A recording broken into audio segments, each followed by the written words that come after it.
myDAQ is a student acquisition board. There are several interfaces here. Along the side is an interface for the digital multimeter, or DMM. There's audio jacks, and there's also an interface here that you can use for connecting to a proto board or other electronic circuits. Now, to use the digital multimeter, or DMM, you need to connect. You can connect it separately for voltage or current. I've got it connected right now for these two for voltage. And these are the probes.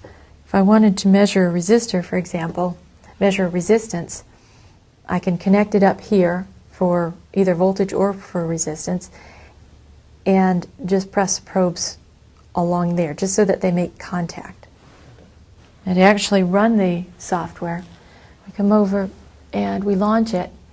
The launch is the Elvis instrument launcher. This has to be downloaded first and installed. The DMM is the digital multimeter.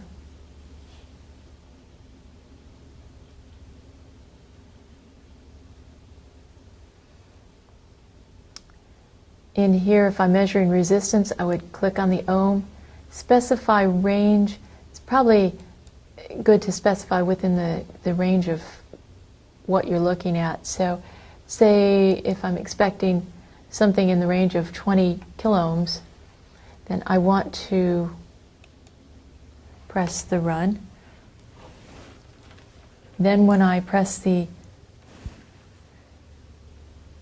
resistor along the side, I am going to measure 0.12 kiloohms. Let me go ahead and stop that one. Along the other interface, there's a lot of different things that you can hook up. The first two are DC. These are DC plus or minus 15 volts to ground. So I'm going to put those aside. We're not going to be using that right now. That'll give you a DC input.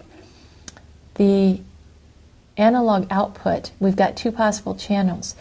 And just for simplicity, I've colored all the grounds and low voltage to black here, and all the higher voltage to red.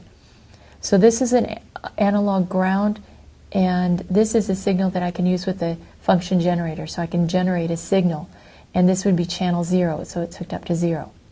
So the low side I would hook up to the ground, and the high side of my circuit I would hook up to the channel 0. These over here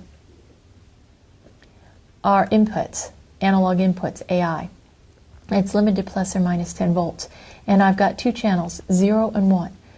0, I've got a minus and a plus. These are the two sides, the low voltage and the high voltage, that I would want to hook up to my circuit. And the same over here with channel 1. If I look at the screen, the corresponding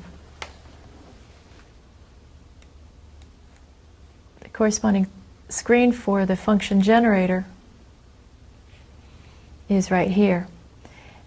I can set what sort of signal I want, and I can set the amplitude, and I can set the frequency. Once I've set all that, I can then hit run, and this one is sending out a sine wave at 65.29 hertz, amplitude volt peak to peak of 3 to channel 0. Let me go ahead and stop it then. To look at the scope, that's the analog in.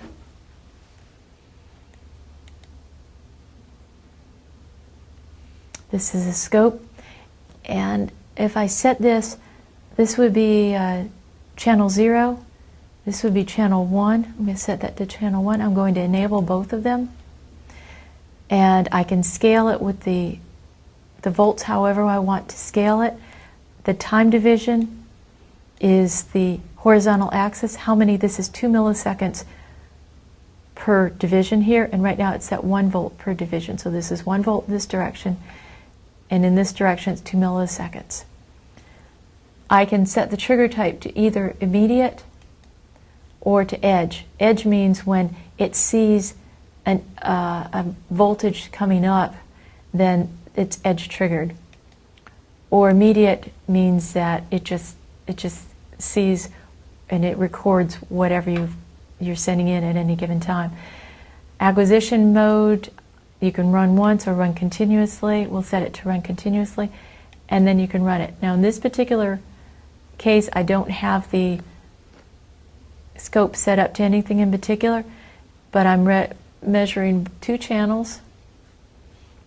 If I want to offset one from the other, I can set the vertical position of one higher than the other, and then you can see they're color-coded. So channel 0 is the green, and you can read the RMS voltage and the peak-to-peak, and the channel 1 is in blue. If I want to stop it, I just hit stop.